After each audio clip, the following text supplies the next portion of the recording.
नमस्कार दोस्तों, राधे राधे, जय जय श्री कृष्ण। दोस्तों, हम जिस भूखंड या जिस ज़मीन पर मकान निर्माण कर रहे हैं या मकान बनाने की सोच रहे हैं या हमारा पहले से ही बना हुआ मकान है, तो वो मकान उस घर के वासियों के लिए अच्छी आय और धन समृद्धि देगा या नहीं देगा। आज इस चीज़ को हम देखेंगे कि जो मकान हम निर्माण कर रहे हैं वो हम यदि उस मकान के अंदर रहते हैं तो वो मकान या वो ज़मीन हमें धन समृद्धि और हमारे घर के अंदर आय होगी या नहीं होगी। दोस्तों, ये सभी जानकारी हम आज यहाँ वास्तु और ज्योतिष के अनुसार समझ रहे हैं। ये वीडियो बहुत महत्वपूर्ण है, इसको समझना बहुत ज़रूरी है। दोस्तों, घर की आय देखने के लिए आज हम देखेंगे अपने घर की आय। क्या देखेंगे? घर की आय। घर की आय कैसे निकालें, ऐसा हमें देखना है। तो घर की आय निकालने से दोस्तों, इसका एक सूत्र मैं आपको पहले बता देता हूँ। घर की आय निकालने के लिए हमें भूखंड यानी अपनी जो ज़मीन होती है, भूखंड की लंबाई गुणा चौड़ाई। भूखंड की लंबाई गुणा चौड़ाई। और फिर जब हम भूखंड की लंबाई और चौड़ाई निकाल लेते हैं, उसके बाद हमें जो क्षेत्रफल आता है उस क्षेत्रफल में 8 से गुणा करना होता है। उस क्षेत्रफल में 8 से गुणा करना पड़ता है। 8 से गुणा करने पर दोस्तों जो भी आता है उसको 12 से भाग देना पड़ता है। फिर हमें 12 से भाग देना है, 12 से भाग देना चाहिए। दोस्तों, यदि ये सब करने के बाद में शेष में यदि शेष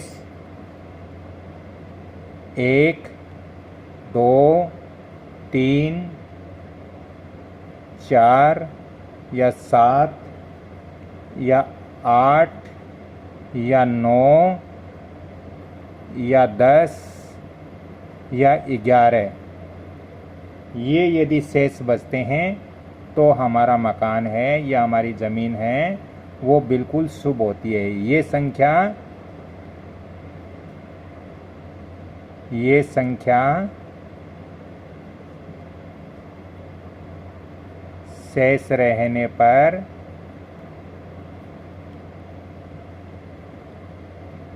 मकान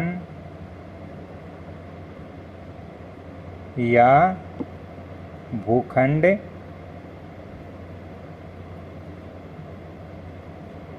शुभ होता है। अब मैं यहाँ आपको एक उदाहरण और दे दूँ। मान लीजिए हमारी ज़मीन की लंबाई, मैं केवल ये उदाहरण दे रहा हूँ, माना हमारा जो भूखंड है उसकी लंबाई माना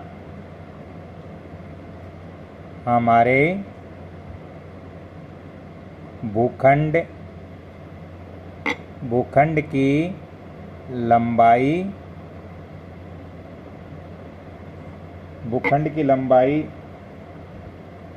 यहाँ पर 13 गज मान लेते हैं और भूखंड की चौड़ाई हमारे भूखंड की चौड़ाई 11 गज मान लेते हैं। 11 गज मान लेते हैं। तो जैसे मैंने सूत्र के अनुसार आपको बताया कि भूखंड की लंबाई को चौड़ाई से गुणा करना है, उसके बाद में 8 फिर उनको 8 से गुणा करना है, फिर इसमें 12 का भाग देना है। तो हमने यहाँ पहले भूखंड की लंबाई 13 गज ली, इसके बाद भूखंड की चौड़ाई 11 गज ली, और जब 13 और 11 को गुणा करते हैं तो दोस्तों यहाँ पर अपने आए 143 गज, 143 आए। अब 143 को हम 8 से गुणा करेंगे तो 143 गुणा 8 बराबर हमारे 1144। अब 1144 को हम 1144 को भाग देंगे 12 से, तो हमारे 1144 में 12 का भाग देते हैं तो 4 शेष बचते हैं, 4 शेष बच जाते हैं, 4 शेष रहे। अब जैसे मैंने यहाँ पे बताया था कि यदि शेष 1, 2 या 3 या 4 या 7 या 8 या 9 या 10 या 11 रहता है तो वो भूखंड उस घर के अंदर जो व्यक्ति रहते हैं उनको आय, धन, समृद्धि सब कुछ देगा, ऐसा भूखंड उनके लिए शुभ होता है। तो अब ये आज की आपको जानकारी मिल गई होगी कि हमारे घर की आय हम कैसे देखते हैं वास्तु और ज्योतिष के अनुसार। दोस्तों, अब हमें घर का व्यय भी देखना ज़रूरी होता है, क्योंकि तभी हम पता कर सकते हैं कि हमारे घर में आय ज़्यादा है या व्यय ज़्यादा है, यानी इनकम ज़्यादा है या खर्च ज़्यादा है। तो हमें इसके बारे में व्यय की भी जानकारी यहाँ पर करनी होगी। तो मैं यहाँ आपको व्यय के बारे में भी बता देता हूँ दूसरे चार्ट के ऊपर।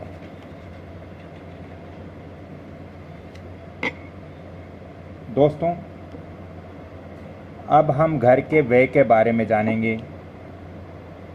घर के व्यय का मतलब होता है खर्च। घर के व्यय के बारे में जानेंगे तो इसके लिए भी एक सूत्र है दोस्तों।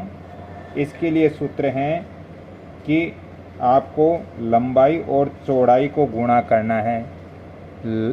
लंबाई गुणा चौड़ाई, लंबाई गुणा चौड़ाई, फिर इसमें 9 से गुणा करना होता है। तो यहाँ पर मैं स्पष्ट बता देता हूँ।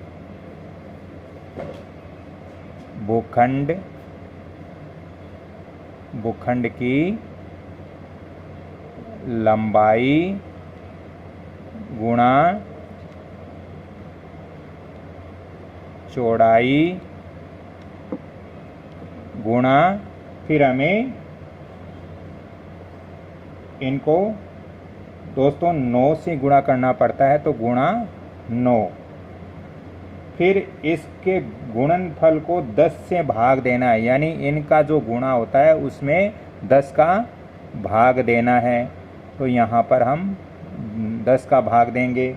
अब दोस्तों, यदि इसके बाद में यदि व्यय कूट, दोस्तों यहाँ पर मैं बता देता हूँ, यदि व्यय कूट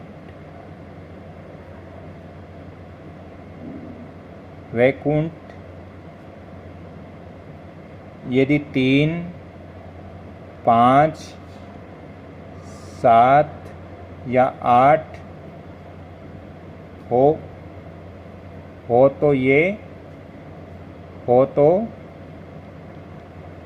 ये अच्छा है, ये अच्छा माना जाता है।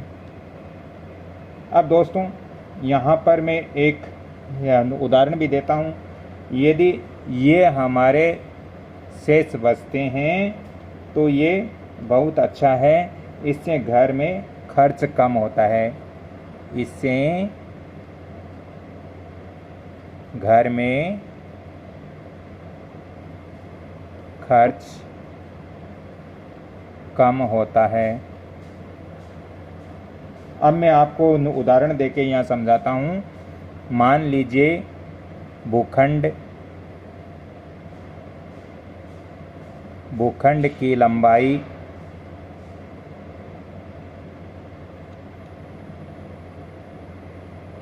13 गज है, भूखंड की चौड़ाई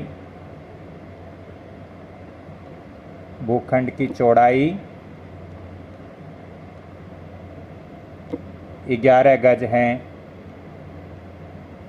तो दोस्तों, जैसे यहाँ मैंने सूत्र दिया था कि भूखंड की लंबाई गुणा चौड़ाई, तो जब लंबाई और चौड़ाई को गुणा करेंगे तो दोस्तों यहाँ पर आया 143। अब 143 को हम जैसे यहाँ बताए थे कि फिर 9 से गुणा करना होता है, तो 143 गुणा 9 बराबर आपके 1287 आए। दोस्तों 1287 को हम जैसे यहाँ पर मैंने दिया है कि 10 से भाग देना है, तो 1287 भागा 10। अगर हम 1287 में 10 का भाग देंगे, 1287 के अंदर 10 का भाग देंगे, तो दोस्तों हमारे पास 7 शेष रहेगा, 7 शेष बचेगा। तो जब 7 शेष बचेगा तो मैंने यहाँ दिया है कि वैकुंठ में 3, 5, 7, 8 हो, तो ये अच्छा है, इससे घर के अंदर खर्च कम होता है। तो यहाँ पर अपने 7 शेष आए, तो यहाँ पर हम देखेंगे 7 इसके अंदर आ रहे हैं, तो इस घर के अंदर व्यय कम होगा, खर्च कम होगा। तो यहाँ पर हम ये कह सकते हैं कि ये भूखंड शुभ है। हम ये कह सकते हैं कि ये भूखंड शुभ है।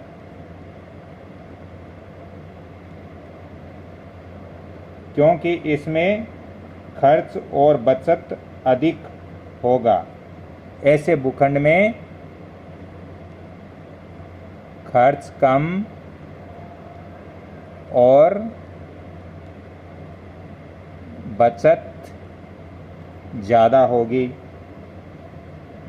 बचत ज़्यादा होगी।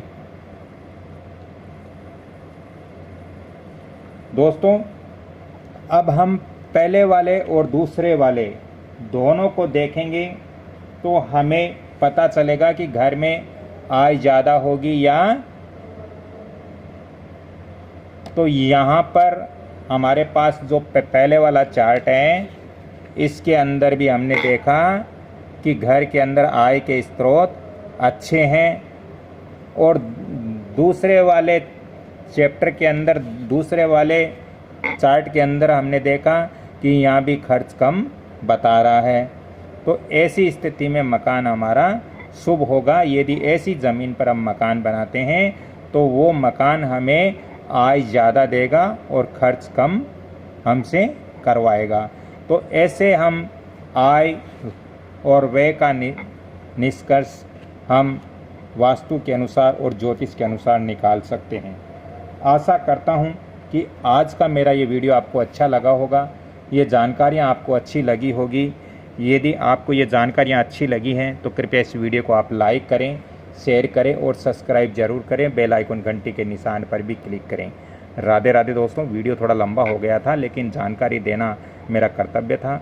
यदि वास्तु और ज्योतिष की ज़्यादा जानकारी चाहिए तो आप फ़ोन नंबर नोट कर सकते हो 7901718402। अगली कड़ी में फिर मिलता हूँ, तब तक के लिए आप सभी से क्षमा चाहता हूँ। वीडियो को लाइक शेयर सब्सक्राइब करना न भूलें, क्योंकि मैं इतनी मेहनत करता हूँ, आप लोगों का कुछ कर्तव्य बनता है। आप लोग अपना कर्तव्य का पालन करें और वीडियो को ज़्यादा से ज़्यादा शेयर और सब्सक्राइब जरूर करें। धन्यवाद। जय श्री कृष्णा। अगली कड़ी में फिर मिलता हूँ, तब तक के लिए क्षमा चाहता हूँ। राधे राधे।